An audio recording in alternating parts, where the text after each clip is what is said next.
Hello guys, in today's video I will be showing you how to fix Chatgpt not opening a problem. So the answer is easy, just go to the settings, then scroll down to the apps section and then go to the search and search Chatgpt and then go to the storage, and here you will find this clear cache option. Click on it. Now you can go check it if it worked, and if it didn't you can try to restart your phone or turn the Wi-Fi off and on, or the Bluetooth or the airplane mode.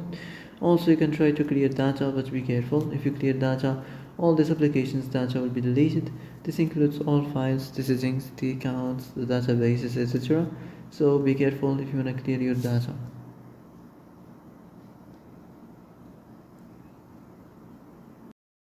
And that's it for today's video. I hope this is the answer you've been looking for.